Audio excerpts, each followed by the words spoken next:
Olá, voltamos, tá bom? E dando continuidade ao nosso estudo do Salmo 37. Prometi a vocês que eu ia trazer sempre 2 versículos. Nos vídeos anteriores eu trouxe os 2 primeiros, depois o 3 e o 4, e hoje eu vou trazer o 5 e o 6. Não esqueça, você que está me ouvindo, e se de alguma forma essa palavra falou ao seu coração, compartilhe, passe adiante. É uma forma de evangelizarmos, é uma forma de colocarmos em prática o ID que o Senhor Jesus nos ensinou. Ide por todo mundo, pregai o evangelho a toda criatura. Não esqueça, se inscreva no canal, deixa aí o seu like, deixa o seu comentário e que Deus assim possa nos abençoar e nos dar a revelação todos os dias da palavra dele. Eu vou pedir a vocês que sempre tenham um papel, um caderno, uma caneta e a Bíblia, para que possamos ler juntos. E se você tiver alguma dúvida, pode deixar no seu comentário, que se eu puder eu vou responder a você com certeza em nome de Jesus. O versículo eu vou ler o 5 e o 6, Salmo 37, versículos 5 e 6. A minha Bíblia já está aberta e eu vou ler com vocês, em nome de Jesus. Entrega o teu caminho ao Senhor, confia nele, e ele tudo fará. E ele fará sobressair a tua justiça como a luz, e o teu direito como o meio-dia. Vamos voltar a ler de novo? Entrega o teu caminho ao Senhor. Aqui a Bíblia ela está nos advertindo a entregarmos os nossos caminhos ao Senhor. O que significa entregar os seus caminhos ao Senhor? Entregar os seus planos, os seus propósitos, entregar a sua vida ao Senhor, para que Ele possa dirigir você, para que Ele possa te guiar. Eu vou te mostrar na Bíblia homens de Deus que fizeram isso e foram bem-sucedidos em tudo que fizeram. Por quê? Porque aprenderam a confiar e entregar nas mãos de Deus o seu destino. Nós não podemos, como eu disse a você, se você é realmente servo do Senhor, se você entregou a sua vida ao Senhor Jesus com o propósito de servi-lo, todo o seu caminho tem que ser entregue a Ele. Eu não posso, por exemplo, dizer que sou de Deus e fazer aquilo que eu bem quiser. Lembre-se, a Bíblia diz, eu posso fazer tudo, mas nem tudo me é lícito. Eu posso fazer tudo desde que tudo seja feito com ordem e com decência. Então, eu não tenho livre-arbítrio. Eu defendo isso. Eu digo, o cristão em si, ele não tem livre-arbítrio. Não tem essa de dizer, eu faço o que eu bem quero, eu vou para onde eu bem quero. Não, eu tenho que consultar a Deus. Entregar o meu caminho ao Senhor significa deixar Deus na direção de tudo. Deixar Deus na direção das decisões que eu vou tomar. Até mesmo aqui os propósitos de orações que eu vou fazer. Você lembra, não sei se você se lembra, tem uma passagem lá no livro de Samuel, que Deus impede Samuel de orar por Saul. Ele vira para Samuel e diz, Samuel, não ore mais por Saul. Ainda que Moisés, ainda que outros profetas viessem interceder por Saul, eu não responderia, eu não atenderia. Ou seja, então Deus impede. Aí você para e pensa, poxa, então até para orar eu preciso pedir direção a Deus. E como você precisa? Muitas das vezes você vai ser chamado ou pedir, alguém vai lhe pedir que ore por ele. Ora aí por mim, eu estou passando por um problema, por uma luta. E você tem que primeiro consultar a Deus o porquê que aquela pessoa está passando por aquilo.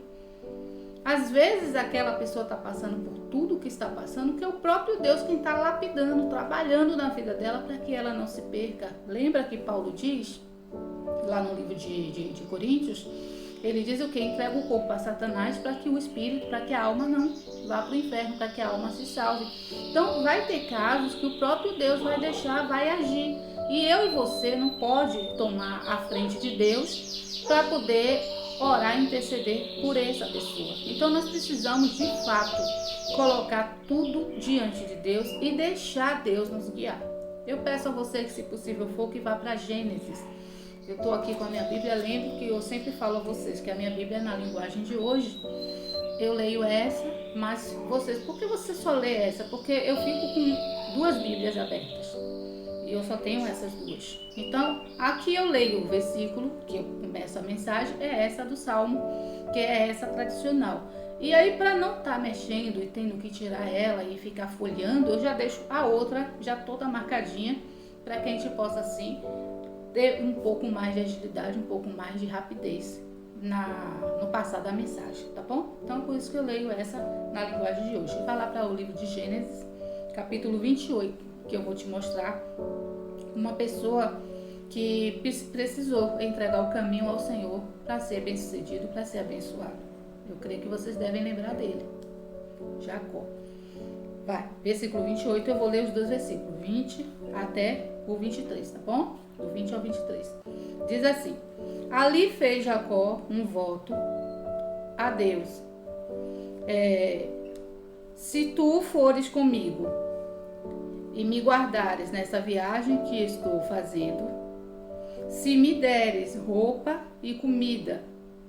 Aí ele continua: e se eu voltar são e salvo para a casa de meu pai, então tu, ó Senhor, serás meu Deus. Esta pedra que pus como pilar será a tua casa, ó Deus, e eu te entregarei a 10ª parte de tudo quanto eu tiver, tudo que o Senhor me der. Aqui ele faz um voto. Todo mundo conhece a história de Jacó. Ele era gêmeo e diz a Bíblia que na hora de o Isaac já estava cego. Esse cego, depois eu volto, a gente vai fazer uma mensagem em cima disso, porque é muito grande essa lição e é muito edificante para as nossas vidas. Então eu vou me atentar a Jacó. E ali ele vai e engana o pai abençoa ele no lugar do Esaú, e o Esaú ameaça matá-lo. E ele, com medo de morrer pelo irmão, ele foge. Até então, Jacó não conhecia, ele não tinha aliança com Deus. Ele só era filho de Isaac, neto de Abraão. Ele não era um homem comprometido com Deus. E a Bíblia diz que em um determinado tempo ele deita a cabeça ali para dormir e ele tem uma visão. É quando Deus aparece para ele também pela primeira vez. E quando ele vê que é Deus quem está falando com ele, ele se levanta e faz ali uma aliança com Deus. E ele diz: Deus, se o Senhor me der água para beber, pão para comer, roupa para vestir, e o Senhor for comigo nesse caminho que agora estou, de tudo que eu vier a ter, eu te darei a 10ª parte. Ele ali faz um voto com Deus. Um voto de quê? De fidelidade. Um voto de entregar tudo que ele vier a fazer a Deus. Eu lhe faço uma pergunta: Deus realmente tem sido Senhor na sua vida? Todas as suas decisões têm sido realmente sob a direção do Senhor? Tudo que você tem feito e fez até hoje, Deus de fato guiou você? Porque uma coisa você tem que ter em mente: Deus só tem compromisso com a palavra dele. Deus não pode guardar aquele que tenta ele. Lembra que Jesus diz: não tentarás ao Senhor teu Deus. Deus não pode livrar aquele que vai para cima do mal, porque a Bíblia diz que aquele que é prudente vê o mal e foge, já o tolo vai para cima.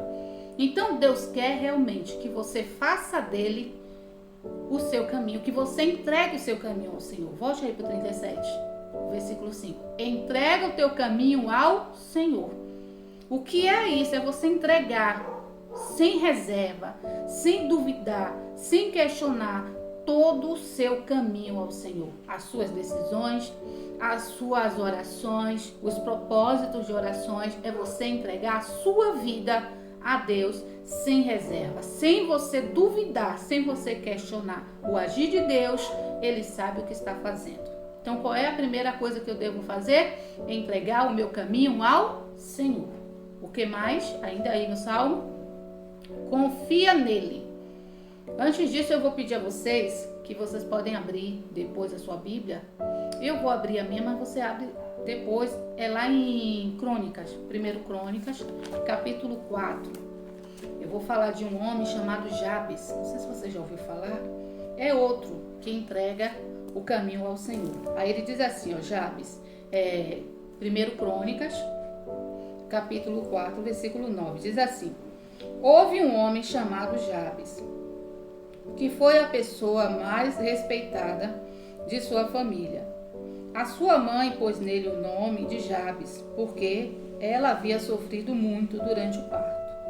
Ele era um homem, gente, que tinha tudo para dar errado. O nome dele já era sofrimento. O significado do nome Jabes é muita dor, é muito sofrimento. Ele já tinha tudo para ser alguém muito frustrado na vida. Ele já veio ao mundo trazendo consigo dor, tanto para ele como para a mãe dele, que ali estava. E aparentemente Jabes tinha tudo para ser um derrotado, para ser um fracassado na vida. Isso aqui já dá para nós uma lição. Não é porque os seus pais passaram por certos problemas que você vai ter que passar. Lembre-se, você em Cristo é o quê? Nova criatura. Então na sua vida tudo se fez novo. Você não tem que herdar a maldição que é da sua família. Maldição que veio dos seus pais. Você em Cristo é nova criatura. Então você tem autoridade para quebrar toda a maldição. Aí ele vai dizer no versículo de número 10. Mas Jabes orou assim. Olha a oração de Jabes. Ao Deus de Israel. Ó Deus, abençoa-me e dá-me muitas fartas. No caso, muitas terras. Fica comigo e livra-me de qualquer coisa que possa me causar dor. E Deus atendeu a sua oração. Ele ora e diz assim: Deus, alarga minhas fronteiras. Deus, me dá uma direção, guia os meus passos e me livra de todo e qualquer sofrimento. Por que eu digo isso a você? Por que ele ora assim? Porque ele tinha já, é como se o destino dele fosse sofrer. Eu lembro que quando eu tive minha filha, eu tenho o casal, né? Eu tive Késia, no mesmo quarto que eu estava, no caso, na sala, no quarto de pré-parto, onde as mulheres ficam ali depois de ter o bebê, e esperando. Tinha uma mãe, e ela estava chorando. Ela deve ter dado a luz também, eu tive a minha, ela deve ter dado a dela também, e estávamos nós duas ali esperando os bebês chegar. E eu perguntei para ela: por que você está chorando? Seu bebê nasceu doente, com algum problema? Ela disse: não, meu bebê, eu estou chorando porque meu bebê é mulher, é uma menina. Eu disse: pois, mas a minha também é uma menina, eu estou muito feliz. Aí eu disse: por que você está sofrendo assim? Porque ela chorava desesperadamente. E ela disse assim: porque ela é mulher, e mulher é sofredora. Minha avó foi uma sofredora, minha mãe foi uma sofredora, eu sou sofredora e minha filha será uma sofredora. Ou seja, ela já lançou sobre aquela criança, sobre aquele bebê, aquela maldição. E na mesma hora eu disse: não, está repreendido, não fala isso, abençoe a sua filha, determine que ela se tornará uma menina abençoada. Eu me lembrei disso porque quando a minha menina passou para a Federal com 17 anos, que eu fui fazer a matrícula dela, fui levá-la, ali no meio daquela multidão, eu disse: meu Deus, será que aquela menina, aquele bebê que nasceu no mesmo dia que a minha filha está aqui hoje também? Ou de fato a maldição que a mãe lançou sobre a vida dela pegou? Eu espero que não. Eu espero que essa menina tenha sido como Jabes. Entregou o quê? O seu caminho ao Senhor. É isso que a Bíblia quer dizer. Ainda que você tenha vindo de uma linhagem, de uma família que todo mundo sofreu algum tipo de enfermidade, algum tipo de preconceito, algum tipo de problema, com você não vai ser a mesma coisa. Por quê? Porque você vai entregar o seu caminho ao Senhor. E você e a sua casa será bendita do Senhor, em nome de Jesus. Então, o que é que Jabes faz? Ele entrega o caminho dele ao Senhor. O que é que Jacó faz? Entrega o caminho dele ao Senhor. E o que é que eu e você vamos fazer? Entregar o nosso caminho ao Senhor. Ainda ele fala aí, ainda no 5. Confia nele e ele tudo fará. Ainda em Crônicas, eu estou no livro de 1 Crônicas, você vai para o 2 Crônicas, o capítulo 20. O que é confiar em Deus? Lembra do rei Josafá? A Bíblia diz que o exército do Senaqueribe vem contra Josafá. E Senaqueribe vinha de uma forma tão feroz que ele dizia: eu vou fazer você beber a minha urina e comer as minhas fezes. Eu vou humilhar você, porque era hábito deles naquela época fazer isso. E diz a Bíblia que Josafá fica desesperado. Poxa, o inimigo está vindo ferozmente contra mim, o que eu faço? Aí me prometa que vocês vão ler o capítulo 20 todo do livro de 2 Crônicas, capítulo 20, tá bom? Eu não vou ler todo, eu só vou ler um versículo ou 2. E aí a Bíblia diz que Josafá ali faz uma oração.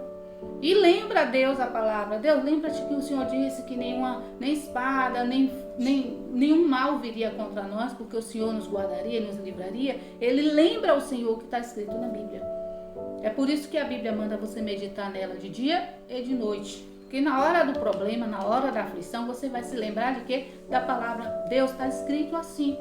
Deus, a tua palavra diz assim. E é isso que você precisa fazer para Deus realmente agir. Foi o que Josafá fez.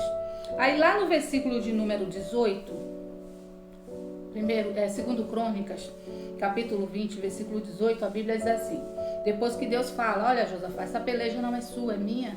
Parai, ficai quieto e veja o livramento do Senhor. Lembra que nós estamos lendo o finalzinho do Salmo? Eu vou só ler. Confia nele e tudo ele fará. Aí o que é que Josafá faz? Então o rei Josafá se ajoelhou e encostou o rosto no chão. E todo o povo de Judá e os moradores de Jerusalém também se ajoelharam na presença do Deus, de Deus, o Senhor, e os adoraram. 19. Aí os levitas, que eram descendentes de Coré e de Corá, começaram a louvar ao Senhor, o Deus de Israel, em voz bem alta. Ou seja, quando Deus falou confia, ele confiou. Colocou o joelho no chão, agradeceu a Deus e deu ordem que todos os levitas louvassem o Senhor. A Bíblia vai dizer, depois vocês podem conferir isso, que eles oravam de tão alto, que todo mundo que estava à sua volta ouvia o canto, o louvor deles. O que é confiar? É você passar a louvar a Deus pela bênção já recebida. Lembre, o justo vive pela fé. Eu não vejo para crer, eu creio para depois ver. Então toma posse da sua bênção. Creia e Deus assim fará na sua vida aquilo que você tem pedido. A segunda parte, que é o versículo 6. E ele fará sobressair a sua justiça como a luz e o teu direito como o meio-dia. Aí eu vou lá para Lucas, que a mensagem que nós temos aí é de Lucas. Não sei se vocês lembram da viúva e o juiz iníquo. Lucas 18. Abra lá a sua Bíblia. Eu vou ler o versículo 6 em diante, tá bom? E vocês depois podem ler o 18 todo. Versículo 6. O Senhor continuou: prestem atenção naquilo que aquele juiz desonesto disse. Será então que Deus não vai fazer justiça a favor do seu próprio povo, que grita por ele, pedindo socorro dia e noite? Será que ele vai demorar para ajudá-lo? Versículo 8. Eu afirmo a vocês que ele julgará a favor do seu povo e fará isso bem depressa.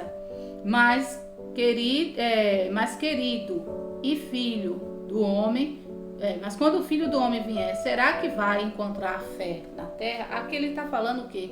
Lembra que a Bíblia diz que Deus faria justiça? E ele fará sobressair a sua justiça como meio-dia? Aqui é aquela passagem da viúva, que ela fica na porta ali do juiz, clamando. Ela era uma viúva e ela precisava sobreviver e manter os filhos. E o juiz era perverso. Ele não tinha temor nenhum a Deus. Mas essa mulher venceu como? Venceu na perseverança. Aqui a gente já tem uma lição. Quer bênção? Persevere em oração. Quer vitória? Não desista. Continue orando. Continue clamando. Cuidado com as vãs repetições. O que é isso? É orar sem fé. É orar sem propósito. É orar sem direção. Se eu entreguei tudo a Deus e Deus confirmou que a bênção é minha, dobra o joelho e vá orar. Abra uma consagração. Vá buscar a Deus a resposta. Deus fará ou não fará justiça? Fará. Esse juiz parou para ela? Parou. Ele mesmo sendo mau, sendo perverso, ele ouviu e atendeu aquela mulher. Ou seja, foi feita justiça ali? Foi. Ela não estava pedindo nada, ela não estava pedindo favor a ele, ela estava pedindo algo que era direito dela. A lei naquela época amparava as viúvas. O marido morria e elas ficavam como? Se elas não trabalhavam, se elas não tinham autonomia. Então, quem era que garantia a sobrevivência delas? A própria lei. E aquele juiz era tão perverso que ele não estava atendendo a ela. Mas ela venceu aquilo como? Na oração. Quer que a justiça de Deus sobressaia na sua vida? Vá clamar ao Senhor. Agora, cuidado. A sua oração tem que ser direcionada. A Bíblia diz: você pede e não recebe porque estás pedindo o quê? Mal. Não peça a Deus que mate ninguém, porque Deus é vida. Não peça a Deus que destrua o seu inimigo, porque a sua luta hoje não é contra a carne e o sangue, é contra os espíritos, é contra as potestades. Não peça a Deus que envergonhe a pessoa, porque Deus quer fazer a obra da maneira dele. Peça a Ele com sabedoria. Por isso que toda vez que você se propor a orar, a clamar, a buscar a Deus por um propósito, seja ele qual for, peça ao Espírito Santo: Deus, guia as minhas palavras, me dirija nessa oração, em nome de Jesus. Vamos orar? Pai nosso que está no céu, exaltado e glorificado seja o teu nome. Obrigada, Senhor. Obrigada porque o Senhor tem edificado as nossas vidas. Obrigada porque essa pessoa está crendo. E assim como ela crê, ela confia. E a partir de hoje, ela colocará diante de ti, Senhor, todos os seus propósitos, tudo aquilo que ela quer e determina, Senhor, diante de ti. Pai, sê de fato o nosso guia, como o Senhor foi do Jabes. Ele disse: Senhor, se o Senhor me guiar, se o Senhor for comigo nessa jornada que ora faço. E o Senhor foi com ele, dando a vitória. Tirou, meu Deus, de cima daquele rapaz aquela maldição, o qual ele trouxe desde o nascimento. O Senhor mudou a vida de Jacó. Lá na frente nós vamos ver que de fato o Senhor prospera Jacó em tudo. Jacó foi um homem que teve muitos filhos, prosperidade. Até o nome daquele homem o Senhor mudou quando ele entregou o caminho dele a ti. Que esta pessoa, que cada um de nós possamos entregar os nossos planos, os nossos propósitos a ti, para que o Senhor nos guie, nos dando sabedoria e direção, em nome de Jesus. Repreendo todo espírito de ansiedade, repreendo todo espírito contrário, paraliso toda ação do diabo na vida dessa pessoa, em nome de Jesus. Que você seja abençoado, que Deus seja realmente o seu guia, o seu pastor, e que nada venha lhe faltar. Que Deus te abençoe. Não esqueça, compartilhe. Deixa aí no sininho, coloca o sininho, porque toda vez que tiver uma nova mensagem, você será notificado sobre isso. Que o Senhor te abençoe e se inscreva no canal e fique firme, porque Deus tem algo grande para a sua vida, para a sua casa, para o seu ministério, para a sua família, em nome de Jesus.